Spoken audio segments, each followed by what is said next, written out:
오늘은 세례와 충만의 그 성경적 근거라는 주제로 좀 나누고자 합니다. 여러분, 성령은 영적 생명의 근원이기 때문에 그리스도인들의 그 주요 관심사예요. 그러나 정확한 이해가 없어 피상적인 지식 가운데 머무는 경향이 많습니다. 그러니까 성령에 대한 무지는 삶에 있어서 성령의 능력을 제한해요. 또 성령의 역사를 체험하지 못하게 합니다. 그러니까 20세기의 이 오순절 운동은 교회 성장이라는 어떤 긍정적 평가와 함께 성령의 또 몰이해로 교회를 논쟁과 또 혼란으로 몰아넣었어요. 그러니까 오순절주의는 성령 충만을 성령 세례와 동일시하잖아요. 그러니까 성령의 체험적인 면을 극단적으로 강조해 체험을 말씀보다 중시합니다. 그러니까 능력과 은사를 성령의 지배받는 삶과 동일시함으로 그 성령 충만한 삶에 대한 이해에 어떤 많은 오류를 가져왔어요. 그러니까 개혁주의 학파와 오순절 학파는 이 성령의 이해가 달라 이 교회의 신자들은 많은 논란을 또 경험합니다. 그러나 성도에 있어서 강조될 부분은 성령 충분이에요. 그러니까 성령 충분은 한마디로 성령의 지배를 받는 삶을 살아가는 겁니다. 그러니까 인격적인 성령이 인간의 지, 정, 의를 점유하고 지배하는 상태를 말하는 거예요. 그리고 이런 삶은 또 그리스도인에게 능력과 생기와 또 기쁨이 넘치는 삶을 또 제공해요. 그러나 이 성령 충분에 대한 인식이 잘못되어 실제 성령 충분한 삶을 누리지 못하고 있어요. 근데 이런 시대적 상황은 성령 충분에 대한 바른 이해는 무엇보다 중요해요. 그러니까 성령 하나님과 성령 충분, 성령 충만에 관한 이 그릇된 인식에서 벗어나야 되는 겁니다. 그러니까 성경에 근거한 올바른 이해를 갖고 나아가 성령의 지배를 받는 삶을 영위해야 하는 겁니다. 여러분, 구약 성경에서 성령에 해당하는 히브리 말은 르하우잖아요. 이 말의 뜻은 공기의 움직임을 말합니다. 그러나 문맥에 따라서는 바람, 폭풍, 호흡, 생명의 뜻을 또 가지지 않아요. 그러니까 구약 성경에 나타난 르하우의 이 뜻을 6가지로 구분합니다. 바람, 숨, 생명력, 영, 정서, 의지력 등이에요. 그러니까 성경에 그 389회 정도 나오는데 113회 이상이 바람을 가리켜요. 그리고 르하우가 전체 사용된 건 136회나 됩니다. 그러니까 르하우의 전체 사용 횟수 중에서 35% 정도가 하나님과 관련되어 사용되는 거예요. 그러니까 바람의 뜻으로 사용될 때도 공기 자체가 단순한 어떤 자연 현상으로만 쓰여지진 않아요. 어디까지나 하나님의 활동의 한 도구로서 쓰인다는 것이 구약의 일반적인 특성이에요. 여러분, 성경에 보면은 바람으로 홍수를 마르게 하고 또 메뚜기를 몰아오게 하기도 하고 또 홍해를 가르게도 하고 바람으로 메추라기를 몰아오셨잖아요. 그러니까 하나님은 바람을 일종의 사역자로 쓰신 거예요. 그러니까 르하우는 전능한 것으로 강력한 현상을 나타내는 겁니다. 바람으로서의 르하우의 이 움직임은 하나님의 자기 임의성을 암시하는 거예요. 하나님의 신비한 뜻과 목적에 의해서 움직이는 변혁하는 힘 또는 권세를 의미하는 겁니다. 그러니까 이 르하우가 호흡, 생기로 사용될 때도 어떤 생명체의 기운으로 사용되지만 의인법적으로 하나님에게 적용되기도 합니다. 그러니까 생명의 자원으로 있는 한 사람은 산 존재인 생명체가 되는 거예요. 그것이 없으면 비생명체인 흙으로 되어버리는 겁니다. 그러니까 생명인 르하우는 하나님께로 돌아가는 거예요. 그래서 생명과 죽음은 이 르하우에 달려 있는 겁니다. 이 르하우는 하나님의 것이고 결코 인간 본질에 내주하는 어떤 인간 구성 요소는 아니라는 겁니다. 그 말은 사람은 그것을 받을 뿐이고 르하우의 본질은 오직 하나님께 속한다는 겁니다. 그래서 이 성령은 생명력을 가지고 있는 어떤 마음으로 표현되기도 해요.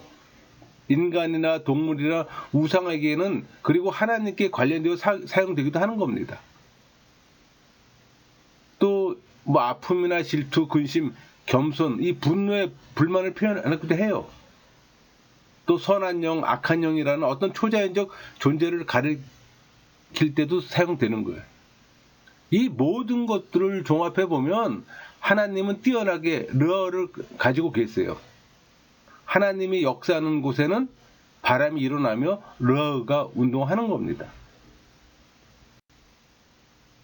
여러분 신약 성경에서도 이 성령에 대한 어원으로 근본적으로 구약 성경과 동일해요. 신약 성경에서 이 성령으로 번역되는 말은 푸뉴마잖아요. 본래 뜻은 뭐 바람이 불어 공기가 흐르는 것 같이 숨을 흡입하고 내뿜는 생명력을 의미하는 겁니다. 그것이 바람, 호흡, 뭐 생명의 상태 그리고 영, 정신으로 쓰이는 거예요. 영은 뭐 우리가 보통 소울이나 정신은 스피릿으로 쓰잖아요. 그 푸뉴마는 삶의 다이내믹한 어떤 원리 그리고 이 생명력과 활동의 중심으로서 인간의 어떤 역동적 원리를 표현하는 단어입니다. 그러니까 성령은 하나님께서 자기 피조물에게 생명력을 수여하시는 이 생명의 하나님이 인간의 르하우나 푸뉴마는 생명을 주시는 하나님의 선물 이해로 인간은 오로지 여기에 의존해 있는 겁니다. 그러니까 성령은 창조물들과 재창조물에게 생명을 주시기 위해 불어넣는 하나님의 씀인 겁니다. 그게 핵심이에요. 그러니까 인격의 본질적 요소들을 성령이 가지신 것을 성경이 보여주잖아요. 그러니까 성령은 지혜의 영이시며 총명의 신이요 모략과 재능의 신이며 여호와를 경외하는 신이에요. 그러니까 성령은 모든 것, 곧 하나님의 깊은 것이라도 통달하시며 마음을 감찰하시며 생각하는 지각을 소유하고 계시는 거예요. 그래서 성경은 성령께서 풍부한 감동을 소유하고 계신 걸 증명해 줍니다. 그래서 성령께서는 하나님의 사랑을 우리 심령 속에 부어주시며 또 근심하고 탄식하시며 또 시기하시며 위로하시고 동정하시잖아요. 그러니까 성령 하나님은 의지를 가지신 분이에요. 성령의 뜻과 계획을 가지시고 그대로 사랑하시고 또 시행하시고 활동하시는 거잖아요. 은사를 각 사람에게 나눠주시기도 합니다. 그 성령은 사랑이 많으시고 또 지혜로우시며 또 온유하시고 굳세시며 우리가 신뢰할 만한 인격자입니다. 여러분 성경에서 성령을 말할 때 지시 대명사를 사용하지 않고 인칭 대명사를 사용합니다.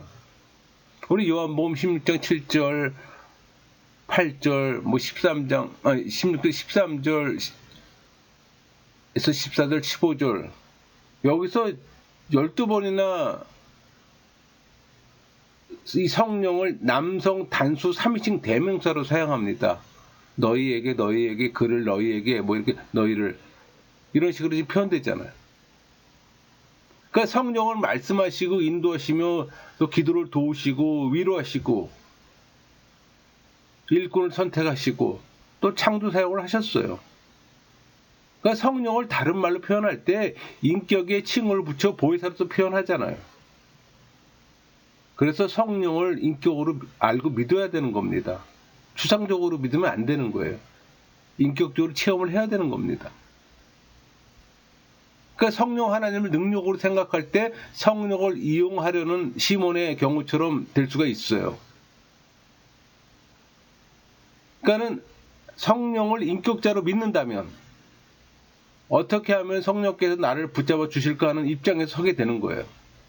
이렇게 될 때 자기의 욕망과 자만심에서 벗어날 수가 있는 거예요. 그러니까 인격자만이 인간의 사정을 알고 도와줄 수가 있잖아요. 그래서 이 성령의 왜곡은 성령과의 어떤 인격적 관계가 아닌 자기 감정에 도취된 무속행위라고 지적할 수가 있을 겁니다. 성령을 인격적으로 이해하는 것은 개인의 신앙생활이나 교회의 어떤 정상적 성장을 위해서 대단히 중요해요.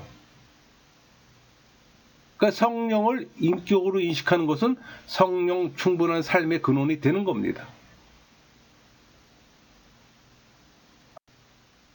여러분, 구약에서 성령 충만했다는 직접적인 표현보다는 하나님의 신, 하나님의 영이라는 말이 성령의 의미로 표현되었던 거예요.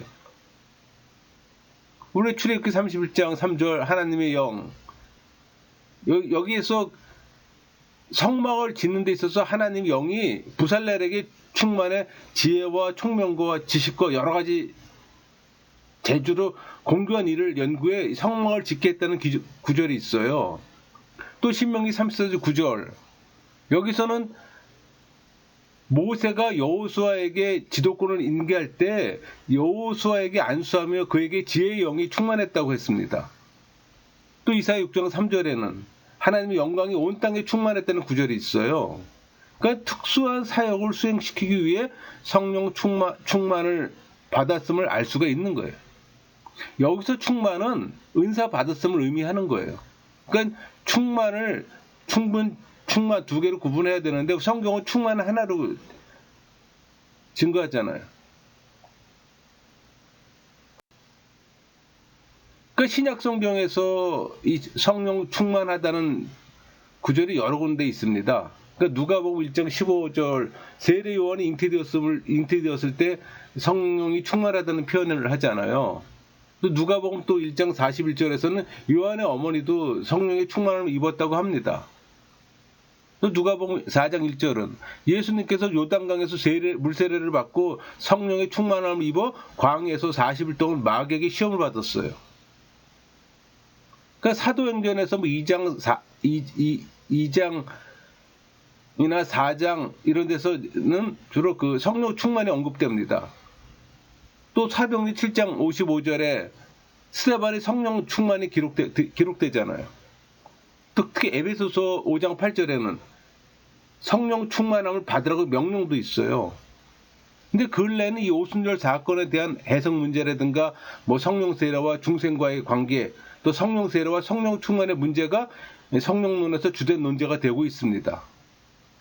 불행히도 서로 극단적인 논리를 전개하고 있어 이 성령론은 심한 어떤 혼란과 혼동의 와중에 빠져 있어요. 그 다양한 학설을 성경에 조명해 놓고 그름을 밝히고 또 바른 이해를 정립함이 신학적으로나 목회적 측면에서는 절실합니다. 그러니까 이런 문제들은 오순절 성령 세례의 의미와 성령 세례의 단어의 어떤 어휘를 고찰함으로 해결의 실마리를 찾게 될 겁니다. 여러분, 성령 세례의 의미는 신자가 성령에 의해서 영적으로 세례를 받았다는 의미잖아요. 그러니까 성령 세례는 성령의 임함을 말하는 어떤 통칭적인 의미로 받아들여요. 그러니까 오순절 날에 각 사람을 위해 성령이 임한 것은 성령 세례를 말하는 겁니다. 그러나 성령 세례의 의미를 다르게 이해하기 때문에 주의 깊게 고찰하지 않으면 그 실체를 분간하기 어려워요. 여러분, 신약이나 구약 전체를 통해 성령 세례라는 말은 7번 나옵니다. 그게 마가복음 3장 1절, 마가복음 1장 8절, 누가복음 3장 16절, 요한복음 1장 33절, 사도행전 1장 5절, 11장 6절, 고린도서 12장 13절에 나타나잖아요. 여기서 인용된 구절들을 살펴보면 복음서는 세례 요한이 자신의 사역과 예수님의 사역을 비교하면서 말하는 어떤 예언적 내용들이에요. 그러니까 사도행전 1장 5절에 이 말씀은 1장 5절 볼까요? 요한은 물로 세례를 베풀었으나 너희는 면달이 못되어 성령으로 세례를 받으리라 하셨느니라. 이 말씀은 예수님께서 부활 후에 승천하시기 전 사도와 같이 모인 무리에게 하신 예수님 자신의 예언입니다. 또 사도행전 11장 16절은 내가 주의 말씀에 요한은 물로 세례를 베풀었으나 너희는 성령으로 세례를 받으리라 하신 것이 생각나노라. 베드로가 고넬료 집에 있었던 일을 회상하며 쓴 것이잖아요. 또 고린도서 10장 13절 우리가 유대인이나 헬라인이나 종이나 자유인이나 다 한 성령으로 세례를 받아 한 몸이 되었고 또 다 한 성령을 마시게 하셨느니라. 그러니까 바울이 고린도 교인에게 주었던 교훈에 포함되어 있어요. 우리 사도행전 1장 5절 요한은 물로 세례를 베풀었으나 너희는 몇 날이 못되어 성령으로 세례를 받으리라 하셨느니라. 이 말씀을 살펴보면은 성령 세례는 예언과 약속의 성취로서 우리 사도행전 2장에 나타난 오순절 사건의 의미를 알 수가 있는 거예요. 그러니까 세례 요한에 의해 예언되고 또 예수 그리스도에 의해 약속된 성령 세례가 오순절 날에 성취된 겁니다. 베드로는 구약을 인용해 이 사건이 하나님의 계획에 의해 성취되었음을 명백히 하잖아요. 여러분, 우리 오순절 사건의 특성과 의의를 좀 네 가지로 구분해 보면은 그 첫째가 오순절 사건은 역사적 사건이에요. 보혜사 성령을 보내주시겠다는 예수님의 약속과 성령으로 세례를 받으려는 예언이 성취된 거잖아요. 뭐 이것이 전혀 없었던 성령이 강림했다는 걸 의미하지는 않아요. 성령은 오순절 이전에도 이미 예수님과 함께 계시셨고 같이 사역하셨어요. 그러므로 오순절 성령 강림은 인간을 위한 성령의 어떤 주된 사역이 시작됨을 의미한다고 봐야 하는 겁니다. 그 말은 예수님의 시대가 끝나고 성령의 주도적 사역이 시작됨을 알리는 사건이에요. 이런 점에 있어서 오순절 성령 세례 사건은 역사성을 갖는 겁니다. 그러니까 오순절 전에는 성령이 없었고 오순절 후에 성령이 임했다는 말이 절대 아닙니다. 만일 이것이 사실이라면 오순절 전에는 한 영혼도 구원받을 수 없었을 겁니다. 그러니까 차이는 구속 사역이 실제로 완성되기 전에는 성령의 사역이 제한된 예비적이었으나 그 후에 이르러 성령 충만이 있었다는 차이예요. 그러니까 오순절 사건이 성령의 주도적 사역의 시작임을 지금 의미하는 겁니다. 이런 점에 있어서 오순절 사건은 단순히 과거에 있었던 것의 시작이 아니라 어떤 새로운 시대, 성령의 시대의 어떤 시작이에요. 그러니까 오순절 사건은 한마디로 성령 시대의 도태의 축입니다. 둘째가 오순절 사건은 구속적인 사건입니다. 세례 요한이 예수님 사역 초기에 예수님 성령과 불로 세례를 줄 뿐이라고 말했잖아요. 그리고 그는 누가복음 3장 17절 손에 키를 들고 자기의 타작마당을 정하게 하사 알곡은 모아 곳간에 들이고 축정이는 꺼지지 않는 불에 태우시리라. 이렇게 말함으로써 성령 세례 주는 일이 향후 어떤 일이 될 것임을 지금 예고하고 있는 거예요. 이것은 예수님의 종말적 사역으로 예수님의 죽음과 부활과 직결됩니다. 왜냐하면은 예수님의 역사상의 어떤 구속 성취를 이루시고 또 구속을 받아들이는 알곡은 곳간에 모으고 그 구속을 배척하는 축정이는 꺼지지 않는 불에 던져질 것이기 때문이에요.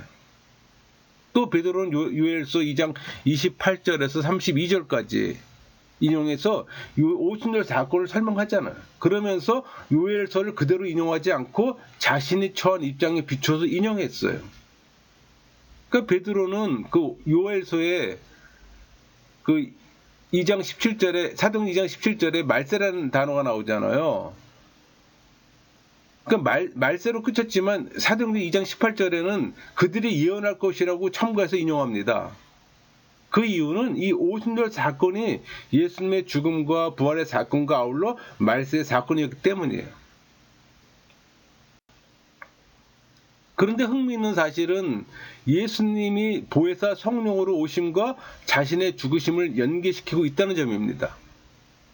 우리 요한복음 16장 7절 8절 볼까요? 그러나 내가 너에게 실상을 말하노니 내가 떠나는 것이 너에게 유익이라. 내가 떠나가지 아니하면 보혜사가 너에게로 오시지 아니할 것이요 가면 내가 그를 너에게로 보내리니 그가 와서 죄에 대하여 의에 대하여 심판에 대하여 세상을 책망하시리라. 이 말씀 가운데 나타난 예수님의 생각의 방향은 자신이 죽음과 부활, 승천을 거쳐 오순절 성령 세례 사건에 있음을 보는 겁니다. 그러니까 예수님 자신이 죽으신 후 부활해야만 보혜사가 오실 걸 명백히 좀 말했어요. 이런 점에서 볼 때 오순절 사건은 구속적 드라마의 한 부분으로 성취된 사건입니다. 다른 구속 사건들과 분리해 생각할 수 없어요. 오순절 사건은 예수님의 성육신, 순환, 죽음, 부활, 이 승천과 함께 고려돼야 되는 거예요. 그러니까 기독론적 차원에서 볼 때 오순절에 성령을 보내시는 자는 성자잖아요. 그러니까 오순절은 약속의 성령에 대한 예언이 성취된 날이에요. 또 이것은 하나님의 경륜이며 종말론적 섭리 사건입니다. 그러니까 십자가로 절정을 이룬 성자 예수님의 사역의 절정이에요. 셋째가 오순절 사건의 특징은 초자연적인 가시적 현상의 체험입니다. 여러분, 바람 같은 소리와 불의 혀같이 갈라지는 것과 방언이 있었어요. 그러나 이런 현상은 상징적인 의미로 설명되어야 합니다. 예언과 약속이 성취되었고 새로운 언약시대의 도래가 이루어졌다는 확증이 필요했다는 겁니다. 그러므로 성령의 역사가 있는 곳에 가시적 현상이 나타날 수가 있어요. 그러나 모든 경우와 간구에 의해 이런 동일 현상이 있어야 한다는 주장은 합당치 않아요. 그러니까 성령 행전이라고 불릴 정도로 성령의 끊임없는 역사가 상존했던 이 사도행전의 나머지 부분에 방언을 비롯한 가시적 현상이 교회 선교 사역에 반복되었다는 제시가 없어요. 오순절 사건의 가시적 현상들은 주의 깊게 언급되고 적용돼야 하는 겁니다. 넷째가 성령의 충만을 모든 믿는 자들이 받았고 특별한 능력이 임했어요. 그러나 성령 충만케 되고 능력의 은사가 임했다고 말할 수는 없어요. 그들은 부활하신 예수님을 목격한 후에 분명한 믿음과 확신을 가지게 되었을 뿐 아니라 약속하신 성령을 간절히 사모하게 되었음이 분명합니다. 그들의 예수님에 대한 믿음과 성령에 대한 간절한 사모와 또 사도행전 1장 4절에 오로지 기도에 힘쓰더라. 이 기도에 힘쓴 의지의 순종이 막 주도적 사역을 시작하는 성령을 그들 속에 충만히 역사하시도록 했다는 점입니다. 그들에게 역사했던 능력 또한 예수 그리스도의 예정과 인정하심에 의한 겁니다. 하지만 성령 충만함으로 은사와 능력이 나타났다고 봄이 더 보편적이며 일관성이 있는 거예요. 여러분, 복음서와 사도행전과 고린도전서에 나타난 이 성령 세례의 언어적 의미를 보면 성령 세례의 의미가 더 분명해져요. 먼저 세례라는 말의 헬라어 의미를 살펴보면 상태 또는 이전의 환경이나 상태와의 어떤 관계를 바꾸기 위해서 사람이나 사물 그 외에 어떤 것과 결합시켜 놓거나 새로운 환경으로 이끌어 들이는 것을 정의합니다. 그 번역은 못못으로 들여놓다 또는 못못을 끌어들이다라고 설명합니다. 그러니까 성령으로 세례를 베푼다고 할 때 성령으로는 수단을 말하는 성령 세례가 아니라 성령의 영역에서의 세례를 뜻하는 거예요. 그러니까 성령은 세례로 말미암아 주어지는 게 아니에요. 또 믿는 자를 예수님과의 어떤 생명적 결함으로 이끄는 것이지 성령 세례가 능력을 위한 것이 아니라는 걸 의미합니다. 결국 성령으로 세례를 받는다는 말의 헬라어 의미는 죄인이 예수 그리스도의 생명적 결합으로 들어가는 거예요. 그리스도의 몸의 지체로 삼으신 걸 의미하는 겁니다. 그러니까 성령이 믿는 죄인을 예수님께서 살아계신 머리가 되신 그 신비체에 들어놓거나 이끌어 드리는 걸 의미하는 거예요. 그래서 칼빈도 요한복음 1장 33절을 주의하면서 세례라는 개념을 구속적 의미로 해석했어요. 그러니까 성령 세례는 위에서 오는 선물로 그리스도와 같이 죽고 같이 살아 그분의 목이 되는 겁니다. 그러니까 성령 세례가 그리스도와 한 몸을 이루는 연합으로 이해하는 거예요. 그래서 성령 세례는 역사적이든 개인적이든 단회적 사건이에요. 우리 마가복음 1장 8절 나는 너에게 물로 세례를 베풀었거니와 그는 너에게 성령으로 세례를 베푸시리라. 세례를 베푸시리라. 이 뜻이 헬라어로는 밥티세입니다. 밥티세. 그러니까 미래 능동체 3인칭 단수 동사로서 한 번에 이루어질 것이 예언되었기에 성령 세례는 단회적이라고 말할 수가 있는 거예요. 여러 번 받는 게 아니에요. 또 요한복음 1장 33절 나도 그를 알지 못하였으나 나를 보내어 물로 세례를 베풀어 하신 그이가 나에게 말씀하시되 성령이 내려서 누구 위에든지 머무는 것을 보거든 그가 곧 성령으로 세례를 베푸는 이인 줄 알라 하셨기에 여기서 세례를 베푸는 헬라어로 밥티존입니다. 이거 역시 현재 분사 능동태 주격 남성 단순 동사로도 반복되는 것이 아니라 단회적인 것이 분명해요. 그러니까 성령 세례는 죄수 있음과 부활 그리고 그리스도의 몸을 이루는 표식으로서 어떤 역할과 생명이 임하는 단일적 사건이에요. 그러니까 성령 세례는 어떤 능력이나 은사의 체험이 중심이 아닌 역사적 구속적 사건이에요. 또 예수 그리스도의 몸과 결합이며 단회적 사건으로 성령 충만과는 전혀 다른 별개의 사실임을 알 수가 있어요. 그러니까 신앙인이 성령의 은사는 마땅히 사모해야지만 성령 세례를 사모할 이유가 없는 겁니다. 왜? 이미 성령 세례는 단회적으로 이미 이루어졌기 때문에 두 번, 세 번 있는 게 아니라 그랬잖아요. 그래서 우리는 또 성령 세례 받은 사람을 신앙인이라고 말하고 있잖아요. 그게 핵심이에요. 그러니까 성령 세례와 성령 충만에 대한 명확한 이해가 필요하다는 얘기입니다. 그런 이해가 여러분 안에 이루어지기를 소망합니다. 마치겠습니다.